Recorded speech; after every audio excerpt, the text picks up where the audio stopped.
Vijayawada MP Kesineni నానిపై చిన్ని మండిపడ్డారు. Telangana CM Revanth Reddy మంత్రి సీతక్కను చూసి నాని చాలా నేర్చుకోవాలన్నారు. తమ కుటుంబంలో ఎవరూ చిచ్చు పెట్టలేదన్నారు. టీడీపీ హయాంలోనే విజయవాడ అభివృద్ధి చెందుతున్నట్టున్న చిన్నితో మా ప్రతినిధి Mallikarjuna face to face. Vijayawada MP Kesineni Nani నిన్న చంద్రబాబు అలాగే టీవీ పైన కూడా నిన్న తీవ్ర వ్యాఖ్యలు చేశారు. దీనిపై మనతో మాట్లాడేందుకు కేసినేని చిన్ని ఉన్నారు, ఆయనతో మాట్లాడారు. సార్, ఎలా చూస్తూ ఉన్నారు? మీ బ్రదర్ నిన్న చాలా హార్డ్ కామెంట్ చేసిన పరిస్థితి, కుటుంబాల మధ్య చంద్రబాబు చిచ్చు పెడుతున్నట్టు కూడా కామెంట్ చేసిన పరిస్థితి, దీని మీదే ఉంటారు. ఇవాళ కుటుంబాల మధ్య చిచ్చు పెట్టేదే జగన్మోహన్ రెడ్డి. మీరు చూస్తున్నారు, మేకపాటి రాజమోహన్ రెడ్డి కుటుంబం, షర్మిల కుటుంబం, అంతేకాకుండా సునీతమ్మ, వీళ్ళందరి మధ్య చిచ్చు పెట్టిందే జగన్ కుటుంబం. ఈయన తెలుగుదేశం పార్టీని విడిచి వెళ్ళిపోవాలంటే వెళ్ళిపో. నువ్వు 2009లో తెలుగుదేశంలో జాయిన్ అయ్యావు. మన ఇద్దరి మధ్య మన కుటుంబంలో స్పర్ధలు 2000 నుంచి ఉన్నాయి. నీకు తెలుసు, నాకు తెలుసు. నువ్వేదో అక్కడికి వెళ్ళి సింపతి పొందుకుందాం అనుకుంటే విజయవాడ ప్రజలకు కూడా ఇది తెలుసు. చంద్రబాబు నాయుడు గారు మా కుటుంబ విషయం వారికి ఏమీ తెలియదు. మేము ముందు నువ్వు ఎంపీ కింద 2 సార్లు నుంచుని నీకు అవకాశం ఇచ్చి మన కుటుంబాన్ని అత్యున్నత స్థాయికి తీసుకెళ్లిన వ్యక్తి చంద్రబాబు నాయుడు గారు. అంతేకాకుండా నువ్వు మేయర్ అభ్యర్థిగా కూడా శ్వేతాన్ని ప్రకటించిన రాజు కూడా చంద్రబాబు నాయుడు గారు పూర్తి మద్దతు తెలిపారు. నీ చేతకాని తల వల్లే తను ఓడిపోయింది. కానీ చంద్రబాబు నాయుడు గారు నిత్యం నాని గారిని కానీ మా కుటుంబాన్ని బ్రహ్మాండంగా చూశారు. మా కుటుంబం ఇవాళ ఈ స్థాయిలో ఉందంటే అది చంద్రబాబు నాయుడు గారి వల్లే. అంతే, నీవు ఆర్థిక పరిస్థితి బాగోపోయినా 2014లో నీకు సీట్ ఇచ్చి గెలిపించుకున్నాం. తెలుగుదేశం కార్యకర్తలు అందరం కలిసి 2019లో సీట్ ఇచ్చి గెలిపించుకున్నాం. ఇది విజయవాడ నగర ప్రజలందరికీ తెలుసు. కాబట్టి పిచ్చి పిచ్చి వ్యాఖ్యలు మాని సరైన నిజాలన్నీ ప్రజలకు తెలుసు. నువ్వు కావాలంటే జగన్ దగ్గరికి వెళ్ళు. నువ్వు రేవంత్ రెడ్డి గారినో లేకపోతే సీతక్కనో చూసి నేర్చుకో. వారు ఎంత హుందాగా వ్యవహరించారో పార్టీ దగ్గర నుంచి వెళ్ళేటప్పుడు. కాబట్టే వారు ఉన్నత పదవులు అధిరోహించారు. నువ్వు ఈ విధంగా వ్యవహరిస్తే నీవు మరొకసారి ప్రజాప్రతినిధి కాలేవు. కరాఖండిగా చెబుతున్నాను. మా కుటుంబ గొడవలు మాకు చంద్రబాబు నాయుడు గారు 2000 నుంచే ఉన్నాయి. అంతేకాకుండా 2019లో మళ్ళీ నువ్వు ఎంపీ అయినా కాంచి నిరంతరం తెలుగుదేశం పార్టీ నాయకుల్ని, కార్యకర్తలని, చంద్రబాబు నాయుడు గారిని, లోకేష్ని విమర్శించడంలోనే నీ సమయం అంతా వెచ్చించావు. ఏ రోజు జగన్నో లేకపోతే కొడాలి నానినో లేకపోతే వంశీనో లేదు. నీ కుటుంబ పెళ్లిలో కూడా వైసీపీ నాయకులే ఉన్నారు, కానీ తెలుగుదేశం నాయకులు ఎవరిని నువ్వు పిలవలేవు. నీ ఎజెండా అప్పుడే మాకు తెలుసు. కానీ చంద్రబాబు నాయుడు గారు ఓర్పుతో ఇది చేశారు. కాబట్టి నువ్వేమేం కోవర్ట్ ఆపరేషన్ చేసావో ప్రజలు అనుకుంటున్నారు. కాబట్టి ఇటువంటివన్నీ మానుకొని నిత్యం ప్రజాసేవలో ఉండి బుద్ధి తెలుసుకుని ఇప్పుడైనా నిజాలు ప్రజలకు తెలియాలని తెలుపు. విజయవాడ అభివృద్ధి నాకు ముఖ్యం, అందుకోసమే వెళ్తున్నాను. సీటు ఇవ్వకపోయినా నేను వైసీపీకి సపోర్ట్ చేస్తాను. విజయవాడ ఒక అభివృద్ధి చిత్రంగా ఉంది. అమరావతి డ్రీమ్ ప్రాజెక్ట్గానే మిగిలిపోయిందంటూ కూడా ఆయన చెప్తున్న పరిస్థితి. అమరావతి డ్రీమ్ ప్రాజెక్ట్గా మిగులుతుందని చెప్పాలి. అమరావతి వద్దని చెప్పారు, మీకు తెలుసో లేదు.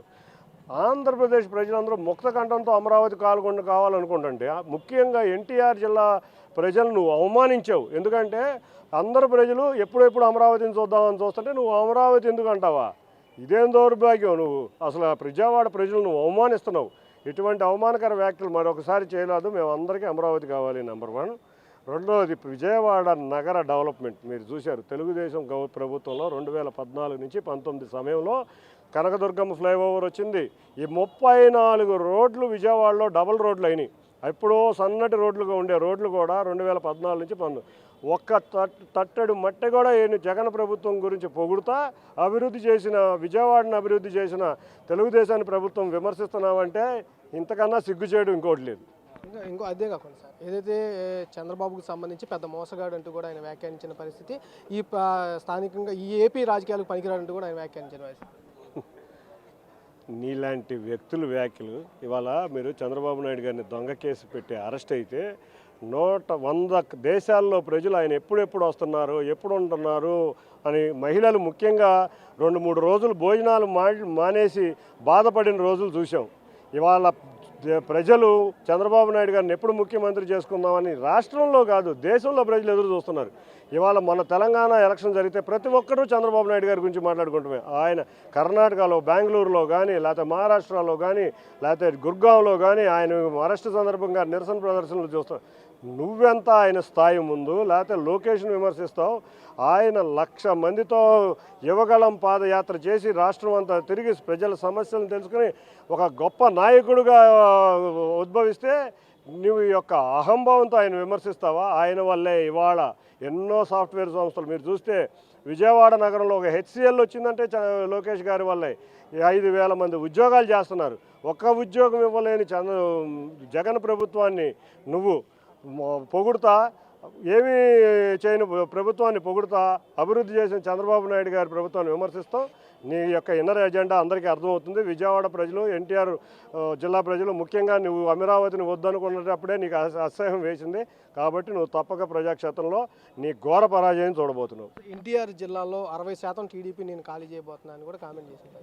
అసలు 60% టీడీపీ నేను ఖాళీ చేయడానికి ఈయన స్థాయి ఏంటి? అసలు ఈయన దగ్గర ఇద్దరు లేరు నిన్నటి నుంచి, ఆ ఇద్దరే మిగిలారు. వాళ్ళు కూడా పెయిడ్ ఆర్టిస్టులు. ఈ పెయిడ్ ఆర్టిస్టులను తీసుకుని వీళ్ళు చేసేది ఏంటి? మా కార్యకర్తలు అందరూ కలిసికట్టుగా ఉన్నాం. అంతేకాకుండా విజయవాడ నగర ప్రజలు చాలా బాధగా ఉన్నారు. ఎందుకంటే వాళ్ళు విజయవాడ నగరం అభివృద్ధి అయింది, మన యువతకేమో ఈ ప్రభుత్వంలో ఉద్యోగాలు లేవు. అంతేకాకుండా విజయవాడ నగర జనజీవనం స్తంభించిపోయింది. మీరు చూస్తే ఒక ట్రాన్స్పోర్ట్ రంగం, ఒక ఇళ్ల నిర్మాణ రంగం, అంతేకాకుండా ఏ రంగం, హోటల్ ఆతిథ్య రంగం అన్నీ మూసుకుపోయే పరిస్థితి వచ్చింది. ఇవన్నీ ఎవరి వల్ల? జగన్ యొక్క దౌర్భాగ్య పరిపాలన వల్ల.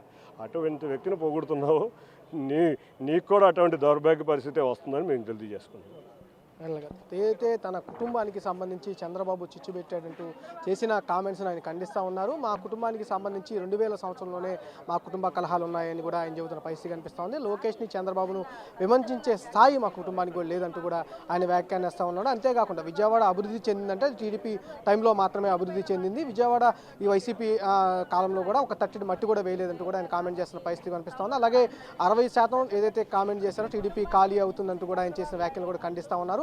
ఎవరు టీడీపీ నుంచి ఆయన వెంట వెళ్ళరు, వెళ్ళే 2-3 కూడా టీడీపీ దానికి సంబంధించిన వైసీపీ పెయిడ్ ఆర్టిస్టులు తప్పితే అంటూ కూడా ఆయన కామెంట్ చేసిన పరిస్థితి కనిపిస్తూ ఉంది. కెమెరామెన్ సాయితో మల్లికార్జున, బిగ్ టీవీ, విజయవాడ.